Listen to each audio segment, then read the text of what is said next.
আজকে part number 19 আমরা next part 175 নম্বর পাতা থেকে শুরু করব। উত্তরবঙ্গের উঁচু নিচু জায়গা ও নদী। বলছি কি দেখুন, রফিকুল বলল উত্তরবঙ্গে তো আরো উঁচু জায়গা আছে। স্যার, উত্তরবঙ্গের একটা মানচিত্র দেখালেন। বললেন মানচিত্রে উত্তরবঙ্গের নদীগুলো দেখো। এখানে উত্তরবঙ্গে যে সমস্ত নদীগুলো রয়েছে, যেমন দার্জিলিং এর সাইডে তিস্তা রয়েছে, মানে এই রিজিয়নটাতে তিস্তা, তোর্ষা এই নদীগুলো রয়েছে, তাই না? তারপরে একটু নিচের দিকে আসলে এখান থেকে যেমন মহানন্দা নদীর থেকে বেরিয়ে এসেছে, তারপরে এখান থেকে আবার মালদার মধ্যে দিয়ে গেছেন, গঙ্গা নদী গেছে, তাই তো? এখানে বিভিন্ন নদী সম্পর্কে দেওয়া হয়েছে আর কি। তারপরে দেখুন কি বলছে, বলছে আকাশ বলল উত্তর দিকটা হিমালয় পর্বতের অংশ। দার্জিলিং জেলার উত্তর দিকটা 1,500 মিটারেরও বেশি উঁচু।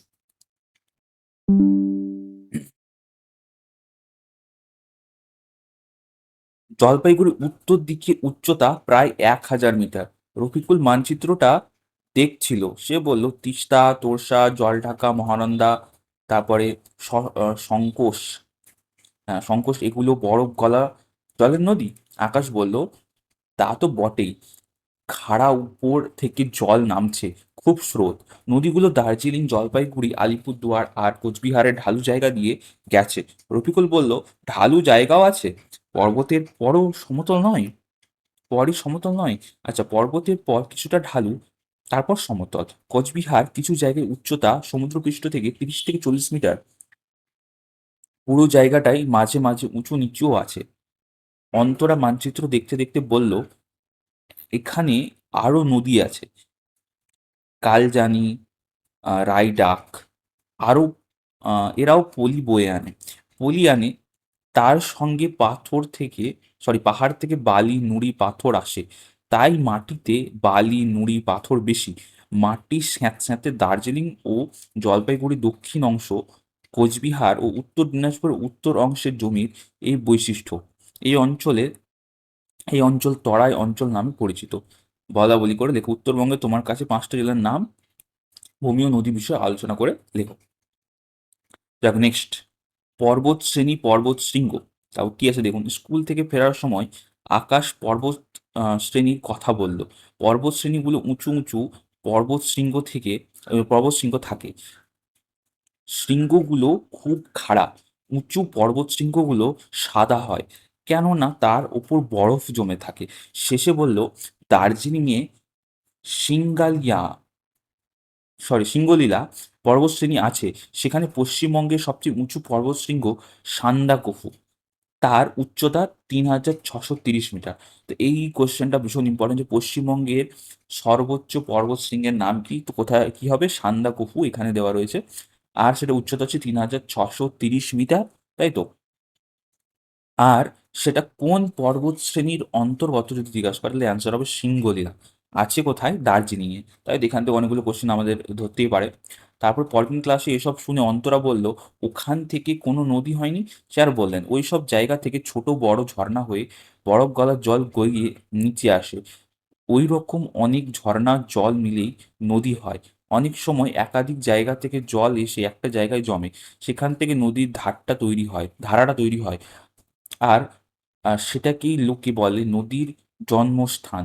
এমন একটা জায়গায় দার্জিলিং জেলার ডাউ হিল, হ্যাঁ ডাউ হিল, সেখানে মহানন্দার জন্ম। তারপর আকাশ বলল দার্জিলিং যেতে গেলে তো পর্বতের বনের মধ্যে দিয়ে যেতে হয়।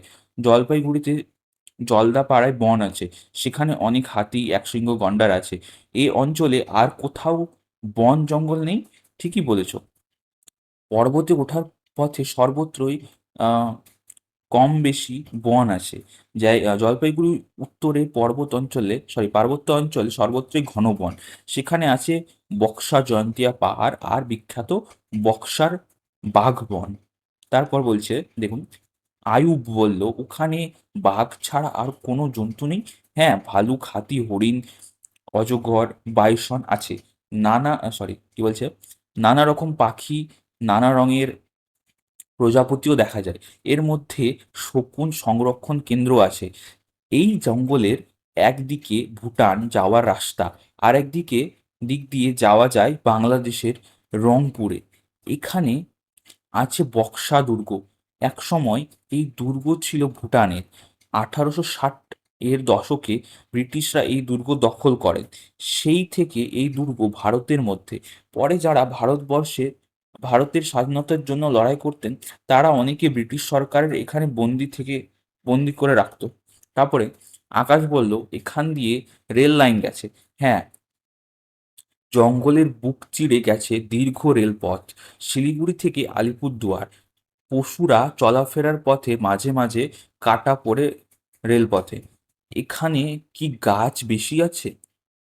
এই যে দেখুন, এখানে রেলপত্র দেওয়া রয়েছে, আর হাতিরা রাস্তা পার করছে আর কি, রাস্তা পেরিয়ে যাচ্ছে আর কি। এই জঙ্গলে নানা গাছ ও গুল্মও জন্মায়। সেগুন, শাল, চিহনি চিলৌনি, আর তারপরে পানি সাজ, খয়ের শিশু, তারপরে গামার গাছ খুব দেখা যায়। খুব বৃষ্টি হয়, স্যাঁতস্যাঁতে ভাব থাকে বছরের অনেকটা সময়। সূর্যের আলো বিশেষ ঢোকে না। মালতী বলল, জলপাইগুড়িতে আর একটা বন আছে, গরুমারাই।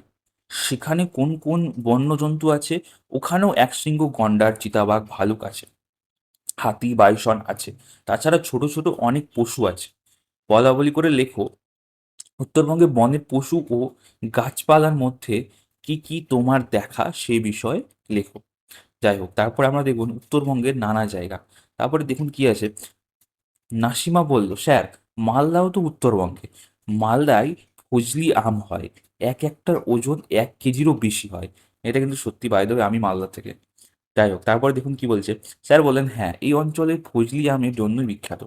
রফিকুল মানচিত্র দেখে বলল, জেলার দক্ষিণ পশ্চিমে গঙ্গা, আর প্রায় মাঝখান দিয়ে গেছে মহানন্দা। এখানে কি সবটা সমভূমি? মহানন্দা পূর্ব দিকের আহ ভূমি শক্ত, অনুর্বর। এই অঞ্চলের উচ্চতা প্রায় 40 থেকে 50 মিটার। মহানন্দার পশ্চিম দিকটাকে দুভাগে করেছে কালিন্দী নদী। উত্তর পশ্চিমের অংশটা বেশি উঁচু, বন্যা হয়। আর দক্ষিণ পশ্চিমের অংশটার ভূমি খুব উর্বর। এই অঞ্চলের উচ্চতা প্রায় 15 থেকে 20 মিটার। অশেষ বলল, পূর্ব দিকটা অনুর্বর, তাহলে ওই দিকটায় নিশ্চয়ই জঙ্গল আছে, তবে খুব ঘন জঙ্গল নয়। পিপুল, নিম, তেঁতুল, জাম, বাবলা, বাঁশ, এই সব গাছ আছে। ছোট ছোট বন্য পশু আছে। এছাড়া রায়গঞ্জে কুলিক নদীর পাড়ে কুলিক পাখিরালয় আছে। দক্ষিণ দিনাজপুরের ভূমি কেমন? পশ্চিম দিকটা মালদা জেলার খুব পূব দিকের লাগোয়া। এটা অনুর্বর শক্ত অঞ্চল, উচ্চতা 40 থেকে 50 মিটার। তবে জেলার উত্তর অংশে পূর্ব ভূমি উর্বর। তার সঙ্গে রাঢ় অঞ্চলের ভূমির মিল আছে। ওই অঞ্চলের উচ্চতা 25 থেকে 30 মিটার।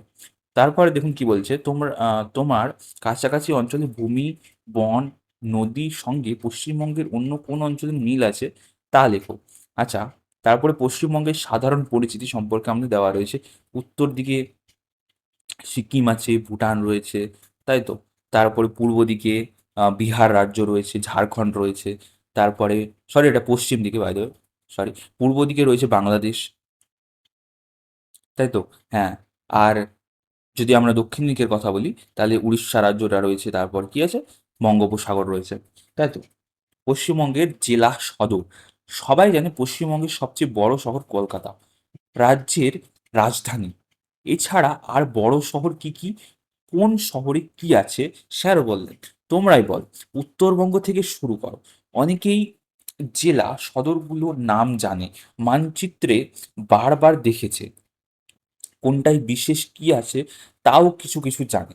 তারা যা বলল স্যার বোর্ডে তা লিখলেন, আরও কিছু কথা স্যার নিজেই লিখে দিলেন। তারপর বললেন, বাকিটার জন্য মানচিত্র দেখবে, নিজেরা আলোচনা করবে, বাড়িতে বাড়িতে বা পাড়ায় যারা জানেন তাদের সঙ্গেও কথা বলবে, তারপর লিখবে। 150 186 পৃষ্ঠার মানচিত্র দেখে পড়ে ও আলোচনা করে ফাঁকা জায়গায় লেখো। যাই হোক, এখানে বিভিন্ন সদর শহর, জেলার নাম, জেলার কোন দিকে, কোন অঞ্চল, শহরের বিশেষ বৈশিষ্ট্য পড়ো, আর কিছু জানতে পারলে লেখো। যাই হোক, এখানে দার্জিলিং জেলার সদর শহর যদি বলে তো দার্জিলিং নিজেই। জলপাইগুড়ি জেলা, তাই তো? এখানে আমরা দেখে নেব কি আছে শহরের বিশেষ বৈশিষ্ট্য, আমরা দেখে নেব কি বলছে দেখুন, ম্যাল, তারপর চিড়িয়াখানা, তারপর রোপওয়ে, টয় ট্রেন, চা বাগান, ঘুম, টাইগার হিল এর জন্য বিখ্যাত। বরফে ঢাকা কাঞ্চনজঙ্ঘা পর্বত দেখা যায় এখান থেকে। তারপর আছে জলপাইগুড়ি, সদর শহর জলপাইগুড়ি নিচেই। তারপর এখানে কি আছে দেখুন, বিশেষ দ্রষ্টব্য, তিস্তা ও করলা নদীর আহ, তীরবর্তী শহর, জেলা হাসপাতাল, ফার্মেসি কলেজ আছে, সরকারি ইঞ্জিনিয়ারিং কলেজ আছে। তারপর আছে আলিপুরদুয়ার, আলিপুরদুয়ার হচ্ছে সদর শহর। তারপর বলছে কি দেখুন, বিশেষ দ্রষ্টব্য, বক্সা অরণ্যের প্রবেশদ্বার, গুরুত্বপূর্ণ রেলওয়ে জংশন, পর্যটন কেন্দ্র, ধান চা কাঠের বাণিজ্য কেন্দ্র। তারপর কোচবিহার, কোচবিহার জেলার সদর শহর কোচবিহার নিজেই। তারপরে বলছে দেখুন, বিশেষ দ্রষ্টব্য কি বলছে, তোরসার পূর্ব তীরে অবস্থিত পূর্বতন মহারাজের প্রাসাদ, পূর্বর্তন। তারপরে মদন মোহন মন্দির ইত্যাদি দর্শনীয় জায়গা আছে। তাহলে কি কি হলো, তোরসার পূর্ব তীরে অবস্থিত পূর্বর্তন মহারাজের ওখানে একটা প্রাসাদ রয়েছে, ঠিক আছে। আর মদন মোহন তর্কালঙ্কার বলে একজন বিখ্যাত ব্যক্তি ছিলেন ইতিহাসে, আশা করি আপনারা জানেন। তো উনার একটা মানে মদন মোহন মন্দির একটা রয়েছে। তারপরে আছে রায়গঞ্জ, উত্তর দিনাজপুর জেলা। তো উত্তর দিনাজপুর জেলার সদর শহর হচ্ছে রায়গঞ্জ। এখানে কি আছে, পাখিরালয় আছে। আচ্ছা, তারপর হচ্ছে দক্ষিণ দিনাজপুরের সদর শহর হচ্ছে বালুরঘাট। কি বলছে, আত্রেই নদীর পূর্ব পাশে অবস্থিত, কলেজ, বিদ্যালয়, আইন কলেজ আছে, প্রান্তিক স্টেশন, বিভিন্ন কৃষি পণ্যের বাণিজ্য কেন্দ্র। মানে বিশেষ করে এই যে লাইনটা এখানে বলছে প্রান্তিক স্টেশন, প্রান্তিক স্টেশন বলতে কি, যে এটা পূর্ব দিকের যেহেতু বাংলাদেশ বর্ডার রয়েছে আর কি, এইখানে মানে আর কি বলবো কি, রেল লাইনের এন্ডিং পার্ট একটা, এটা আপনারা ধরে নিতে পারেন। যদি কেউ যদি গিয়ে থাকেন তাহলে অবশ্যই বুঝতে পারবেন আমি কি বলতে চাইছি। তারপরে দেখুন, মালদা জেলার সদর শহর হচ্ছে ইংলিশ বাজার। কি বলছে দেখুন, মহানন্দা নদীর তীরে অবস্থিত আমের শহর, বিশ্ববিদ্যালয়, college, engineering college, medical college ও হাসপাতাল, পলিটেকনিক কলেজ আছে। আচ্ছা, তারপরে আমরা ঢুকে যাব হচ্ছে দক্ষিণবঙ্গতে। তো প্রথম জেলা হচ্ছে মুর্শিদাবাদ, সদর শহর হচ্ছে বহরমপুর, ভাগীরথীর তীরে অবস্থিত, রেশম শিল্প, পিতলের বাসন তৈরির জন্য বিখ্যাত। তারপর হচ্ছে বীরভূম জেলা, সদর শহর হচ্ছে সিউড়ি, বলছে তাঁত ও সিল্কের কাপড় তৈরি হয়। এখান থেকে 12 কিলোমিটার দূরে বক্রেশ্বর তাপবিদ্যুৎ কেন্দ্র অবস্থিত, সিউড়ির মোরব্বা বিখ্যাত। আচ্ছা, তারপরে হচ্ছে নদিয়া জেলা, নদিয়া জেলার সদর শহর হচ্ছে কৃষ্ণনগর, কৃষ্ণনগরে মাটির পুতুল ও সরপুরিয়া বিখ্যাত। তারপর হচ্ছে বর্ধমান জেলা, বর্ধমান জেলা যদিও দুটো ভাগে বিভক্ত হয়ে গেছে, যাই হোক, বাট এখানে একটাই দেওয়া হয়েছে যেহেতু, তো আমরা বর্ধমানই বলবো। বর্ধমান জেলার সদর শহর হচ্ছে বর্ধমান, আর এখানকার সীতাভোগ আর মিহিদানা বিখ্যাত। তারপর হচ্ছে বাঁকুড়া, বাঁকুড়া জেলার সদর শহর হচ্ছে বাঁকুড়া, আর এখানকার বিখ্যাত হচ্ছে টেরাকোটা শিল্পের জন্য বিখ্যাত। তারপরে আসবো হচ্ছে পুরুলিয়া, সদর শহর হচ্ছে পুরুলিয়া, কলেজ ও বিখ্যাত স্কুল আছে এখানে, ছৌ নাচ বিখ্যাত। তারপরে কাছেই অযোধ্যা পাহাড় রয়েছে। হ্যাঁ, তো এখানে কি কি রয়েছে, অযোধ্যা পাহাড় 1 নম্বর, আর এইখানকার বিখ্যাত একটা নাচের নাম হচ্ছে ছৌ নাচ। ঠিক আছে, এই কোশ্চেনটা মানে ধরতে পারে। তারপরে হচ্ছে মেদিনীপুর, পশ্চিম মেদিনীপুর, পশ্চিম মেদিনীপুর জেলার সদর শহর হচ্ছে মেদিনীপুর। ঠিক আছে, আর এখানে এটা হচ্ছে কংসাবতী নদীর তীরে অবস্থিত। তারপর হচ্ছে পূর্ব মেদিনীপুর, তো পূর্ব মেদিনীপুরের সদর শহর হচ্ছে তমলুক, আর এখানে হচ্ছে আদি নাম তাম্রলিপ্ত। হ্যাঁ, একসময় রূপনারায়ণ নদীর তীরে অবস্থিত ছিল পান, ধান, কলা, ফুল ও ইলিশ মাছের বাণিজ্য কেন্দ্র, ডিগ্রি কলেজ আছে। আচ্ছা, তারপর আমরা দেখবো হাওড়া জেলা, হাওড়া জেলার সদর শহর হচ্ছে হাওড়া, হুগলি নদীর তীরে অবস্থিত বোটানিক্যাল গার্ডেন আছে। তারপরে হুগলি, হুগলি জেলার সদর শহর হচ্ছে চুঁচুড়া, তাই তো। চুঁচুড়া জেলার বিখ্যাত হচ্ছে যে হুগলি নদীর তীরে জিটি রোড এর দুপাশে শহর, নানা দর্শনীয় জায়গা আছে। তারপর আসবো আমরা হচ্ছে উত্তর চব্বিশ পরগনা। ঠিক আছে, উত্তর চব্বিশ পরগনা জেলার সদর শহর হচ্ছে বারাসাত, বিভিন্ন কৃষি পণ্যের বাণিজ্য কেন্দ্র।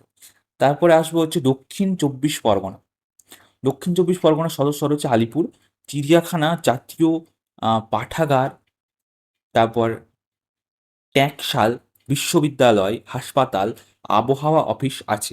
তারপরে হচ্ছে কলকাতা, সদর শহর কলকাতা, হুগলি নদীর তীরে অবস্থিত রাজ্যের রাজধানী শহর।